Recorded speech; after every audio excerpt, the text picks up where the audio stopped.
So I am in Chicago right now. Definitely am not going to be skating out here. But if you clicked on this video, it wasn't to watch me skate anyway. It's probably because you're trying to learn how to 180 Ollie. And in this video, I will be teaching you how to do both frontside and backside 180 Ollies. Sorry that I cannot be outside for this tutorial. It is snowing and horrible here in Chicago. I'm here for work. Long story short, I flew in last night, and as soon as I got off the plane, it started snowing. And then there was like this winter snowstorm warning. It's gonna snow for like 26 hours straight. And where I was supposed to work today, they are closed due to that. But anyway, who cares about that? 180 Ollies. First things first, you definitely wanna be able to Ollie well. Keep in mind that the better you are at doing Ollies and the more control you have over your skateboard, the easier it's going to be for you to do a 180 Ollie. Next, let's talk foot placement. When I'm doing an Ollie, just a regular Ollie, my feet kind of just look like that. But when I'm doing a 180 Ollie, my front foot changes up just a little bit. So let's do front side first, if we're going this direction. So if I'm going front side, all I'm gonna wanna do is hang my toes off of the edge just a tiny little bit. And that's all that I'm changing with my foot placement. And I'm not going all the way off. I don't wanna be like even close to a heel flip position. I don't want the board to flip under me.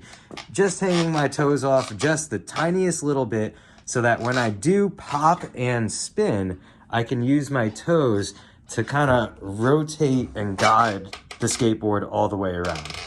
And just with the opposite, if I'm going backside, which is gonna be that way, all I'm gonna do is take my front foot and hang my heel off of the back just a tiny bit. And again, I'm not going into kickflip mode. I'm just kind of right there. And that's only so that when I pop, my heel can now guide and rotate the skateboard all the way around backside. So foot placement's pretty similar to an Ollie, just a tiny little change on your front foot. The next step is the most important part of the trick though, and it happens before you snap your tail for that Ollie.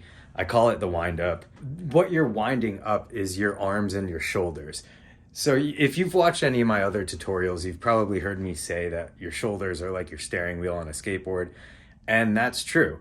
Wherever your arms and your shoulders go, your hips will follow and your feet will follow. So your skateboard is gonna follow you too. If you keep your shoulders and your hips and your feet square, you're gonna be going straight the whole time. But the wind up actually happens before you pop your Ollie. And you're winding your arms and your shoulders up in the opposite direction of the way that you want to turn. Think of it kind of like a wind-up toy. Like if you are going to be turning a front side 180, you're going to wind your arms and your shoulders up in the opposite direction.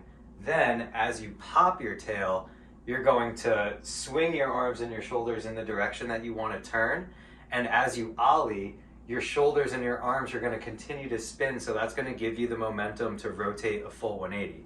It kind of just looks like this. And then you would pop your Ollie and your board would spin the whole way. And just the opposite with backside, you would wind up the other direction and pop that way.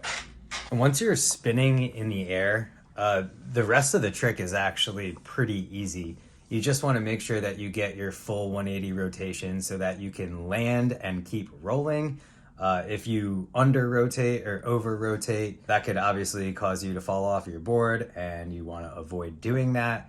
If you pop your Ollie and focus on rotating over the nose, this is a practice that can help you keep your weight directly centered over the skateboard. I know a common complaint is people will land their 180 and then either slip behind or in front of the skateboard.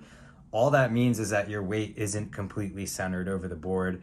Rotating over your nose can definitely help that. It can also help you gain technique in rotating full 180s as well. And that's really the whole trick to 180s. I mean, once you are spinning and rotating, all you're going to be doing after that is spotting your landing, looking for where you're going to put your feet back down.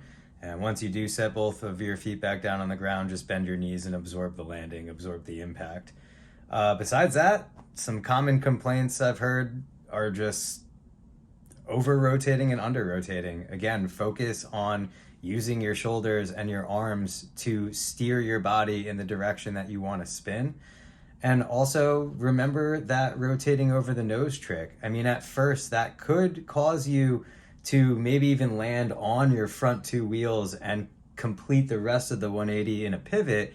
And though eventually you want to work your way away from that, when you're first learning this trick, that's not a bad thing. That could be a pretty good way to help you complete learning your rotation. So don't think of pivots as the enemy. Think of them as your friend when you are learning how to spin. And besides that, remember that practice makes perfect. The more that you do 180s, the easier they will get. And the faster you will notice, like, hey, it doesn't even really feel like I'm winding up that much at all anymore, because 180s are just becoming way easier for me to spin. And trust me, that does happen over time and the more you skate.